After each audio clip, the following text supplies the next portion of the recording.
Welcome to Surgeon Syndicate. If you're paying attention, you know that you only make money when you work. It might be great money, but it's dependent on you. The information on this podcast will help you solve that. We interview experts and provide analysis into financial freedom through commercial real estate. Why?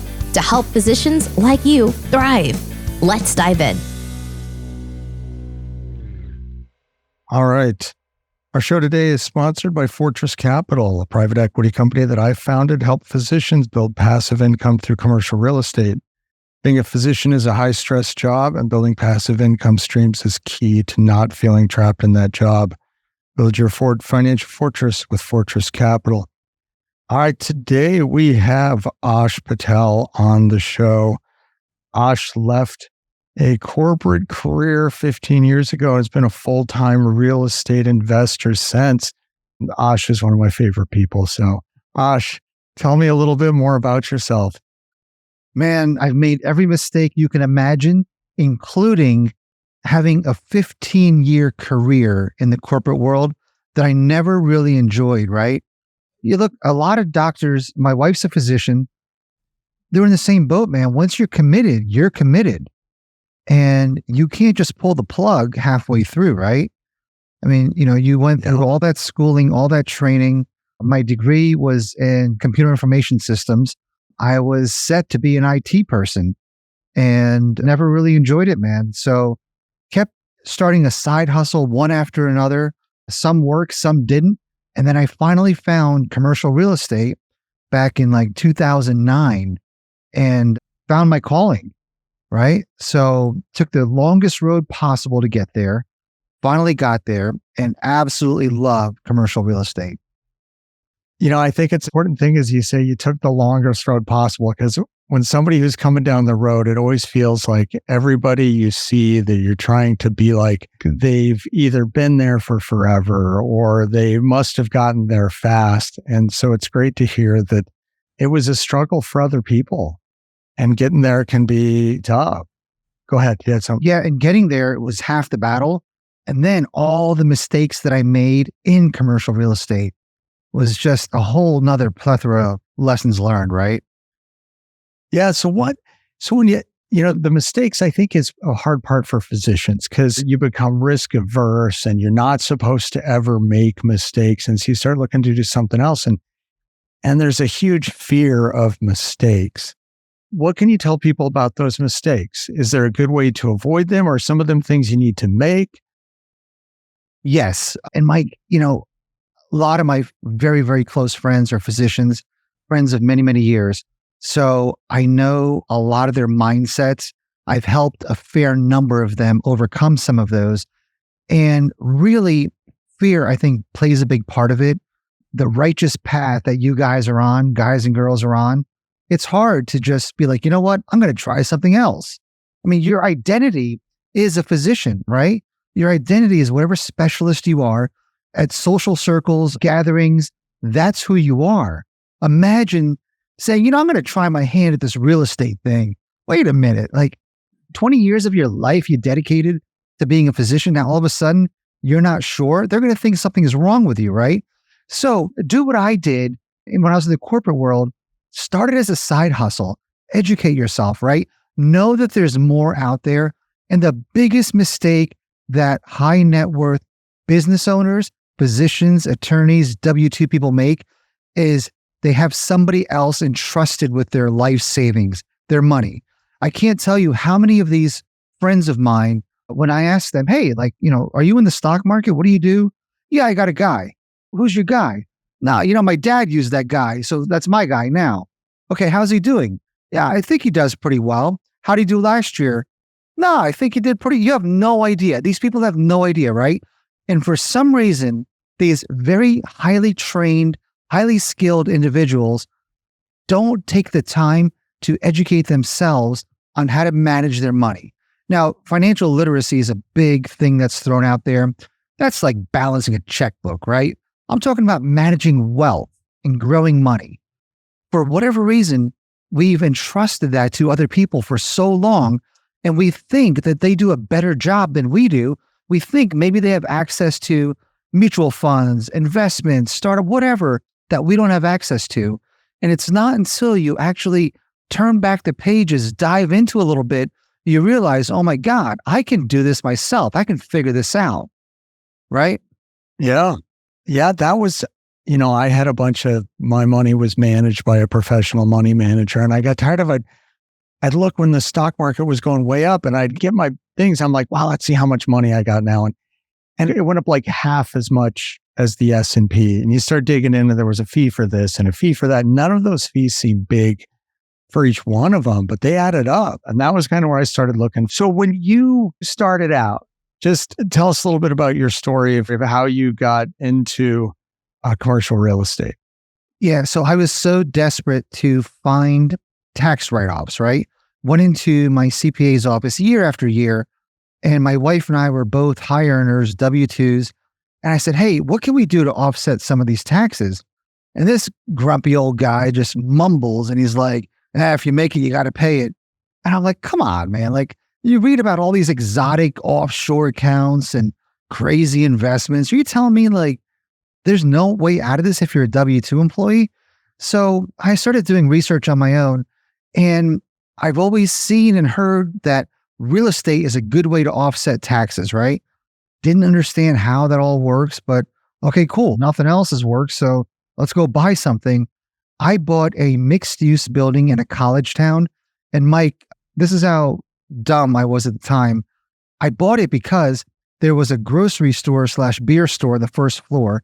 And I thought, awesome, there's 4 apartments above there, but the grocery store is what attracted me. And I thought to myself, okay, when the grocery store lease is over, I can go in there and have somebody manage that, or me go in there, run that. And that's an extra source of income. So not only do I have the building, the rents from the apartments, but I could be a convenience store guy too, right?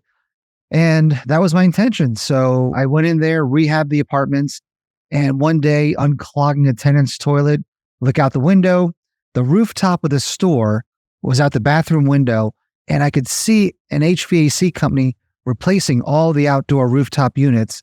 So I went downstairs and I asked the store owner, I said, hey, what's going on? And he says, Ash, our AC went out, so we're just going to replace the entire HVAC system. And I was blown away that my college kids are putting holes in walls, carpets are getting trashed. I mean, they just destroyed my apartments. And these commercial tenants are putting their own money into my building. And Mike, as I'm walking out of that that talk, the guy stops me and says, Ash, do you mind if we remodel the bathroom too? And I'm like, is this real life? I went home, and at the time, another one of my side hustles was an IT consulting company. So I shut that down, became a full-time commercial real estate investor. This was over 10 years ago. So I've since gone on to buy retail, industrial, medical, land development, office, mixed use, restaurants, anything that doesn't really have residential apartments in it. I don't like dealing with residents. I'd rather deal with business owners.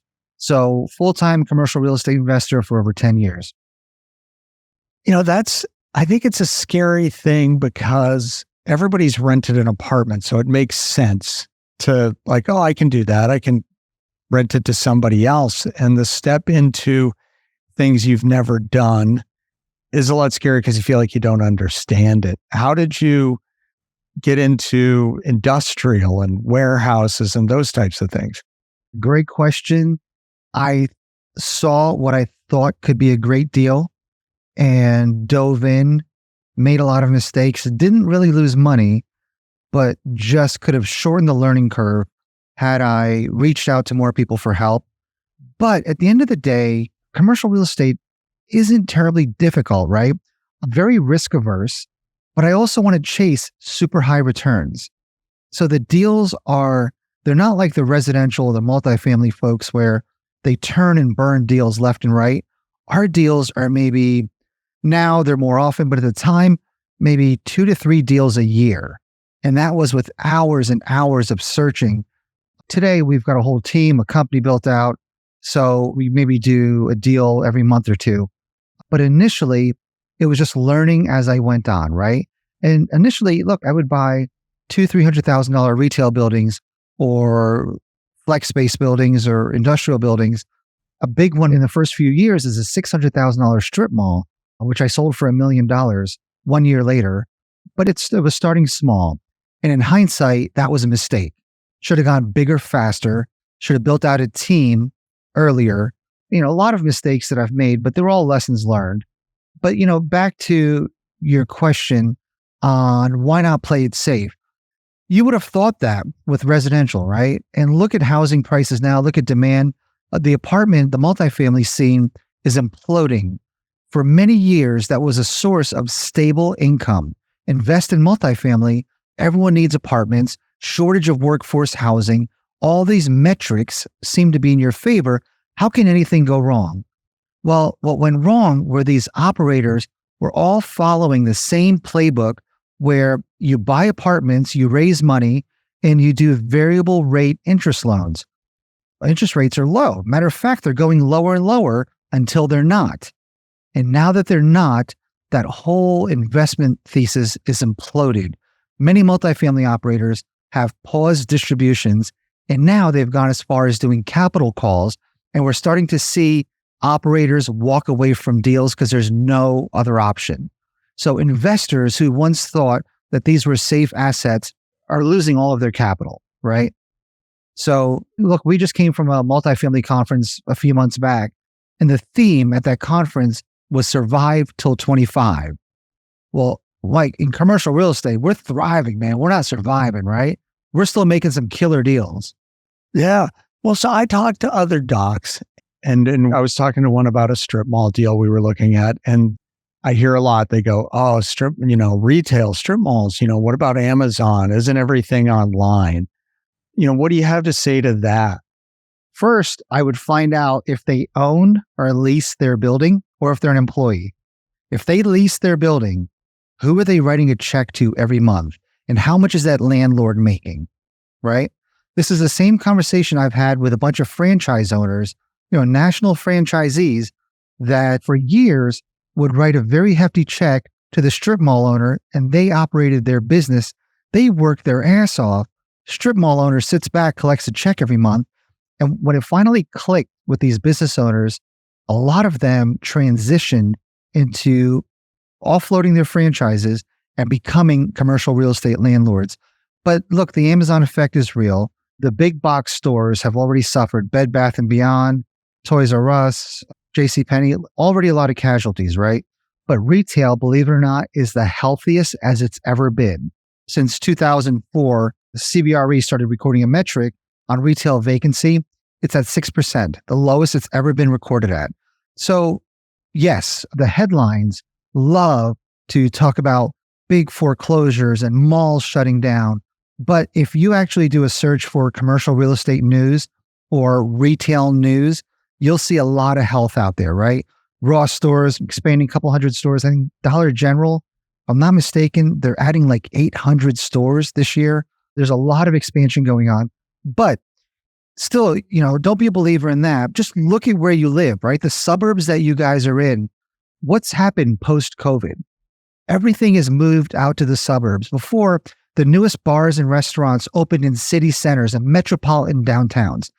COVID kept us all close to home. We didn't want to go more than a few minutes from home. So all the shopping, all the bars, all the nightlife, all the fine dining spots, all the trendy bistros are opening in the suburbs. So it's like a new Wild West where suburban commercial real estate is on fire. Right now, you don't ever want to buy a strip mall next to the Costco, the Whole Foods, the Best Buy, because that area, if you look at a 1 mile radius, there's going to be a couple million square feet of available retail. In a downturn, economic downturn, those areas are going to get hit, and you're going to compete with millions of square foot of retail where the lowest price might win. So if you're going to invest in retail, buy something that's landlocked. There's no more room to build additional strip malls. There's not a lot of competition for retail close by. And you have neighborhood services. Think about all the physician offices in these strip malls. Think about the dog groomer, the pizza place, the deli, the insurance agent, the little gift shop. A lot of these things are internet resistant and recession resistant, right? So those are never going away. I mean, we're always going to get a haircut. women are going to get their nails done. After practice for the kids, we got to stop at the pizza place, stop at the deli, pick up something, right? So those are never going away. And we're seeing something for the first time where internet-only retailers are starting to get bricks and mortar stores. Warby Parker, I think, is a great example. They started out online as just, prescription glasses and sunglasses online. Now they're opening physical stores. So why would anybody do that? There's certain things that we want to go touch and feel. And one last thing, which is a relatively new phenomenon, is a lot of these discount retailers that you've seen pop up, right? The returns warehouses where you go in and it's all stuff that other people returned or overstock type stuff. Those are starting to decline because return policies for online vendors are getting more and more strict. My business partner just told me today that Lowe's implemented a 20% restocking fee. So I think if Amazon, all these other retailers start making it more difficult to return things, it might push people back to bricks and mortar. Yeah, that's always the stuff that, you want to pick it up, you want to feel it, you want to try it on, and people want to do that more now. So for a doc getting into this, and it's this big, intimidating world, any recommendations on where to start? How do you get started learning about it? You can watch YouTube videos. What else? Who more trusted than one of your own, right? So you could watch YouTube videos. You could talk to people like me that take on investors, and you're going to see the whole gamut of people out there. Some are good operators, some are not. Some are good salespeople and not good operators. Vice versa, you never know. But somebody like you that's been a physician for many years, why not follow your path, right? So how did you do it? How did you get educated? And what made you decide that taking your financial future in your own hands was a good idea? And tell your story, right? Not to turn this interview around, but you had a mindset shift somewhere. I did. And part of it was kind of already there because it was interesting. My wife was cleaning out some stuff in the basement and she's like, do you know how long you've been looking at real estate books? And she found stuff back from before we were married. I was like, wow, that's true. Because I bought my first, it was what they call now a house hack during medical school. I saw that I could now borrow money and I could borrow enough to buy something bigger than I needed. And I could get a payment similar to my rent. So I bought a 2-bedroom townhouse, got a roommate that got me close. And then I put another room in the basement and got another roommate. And all of a sudden I didn't pay any rent.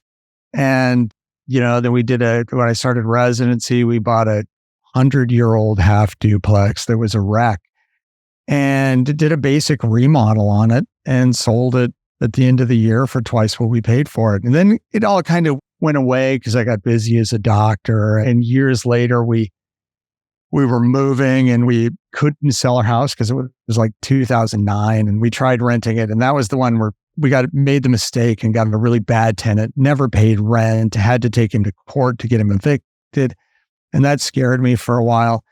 But there was always looking back and seeing that I'd read things that, the tax benefits of depreciation, that you could see the people were paying rent and somebody was collecting it. And it seemed like all the really rich people out there owned some real estate. And so I really started pushing back and looking to that. And finally, we were going to buy a second home, a vacation property. And we were looking for it. This fourplex popped up for about the same price or a little bit more than we were looking. And I was like, oh, that's awesome. So I bought that. And now the tenants, pay for everything. But it was work because tenants are work. And we have really good tenants, but they still break things. And so that's where I started looking like, what else? There's got to be a better way. So I started learning about syndications. And that was actually, I found a course that was put on by a doctor because I was like, oh yeah, I'll trust the doctor. And learned about syndications and did some multifamily syndication investment, like you said. But I realized after, I was into a few of them that I was looking back and that a lot of these were dependent upon refinancing at really good interest rates. And when you're at 3%, where's it going to go from there? And so that's where I started looking for other stuff and trying to figure out, how do I get into these other asset classes? And really thought, I need to find some people who have done this. That's the road, is get into it with people who have already done it. So that was my direction. And that's where actually, so here's the full disclaimer, found Ash and kind of got into his group and around people who do other forms of real estate and start learning from them and investing with them. There again, it's the who, not the how. So get out there, meet people, find people, get to know them, and they can show you the road to build this financial freedom through commercial real estate. This has been an episode of Surgeon Syndicate. If you got value from this episode, you know other surgeons are hungry to become job optional, and you can help them by sharing this content today. Schedule a call and we can make a plan. Looking forward to having you with me on the next episode.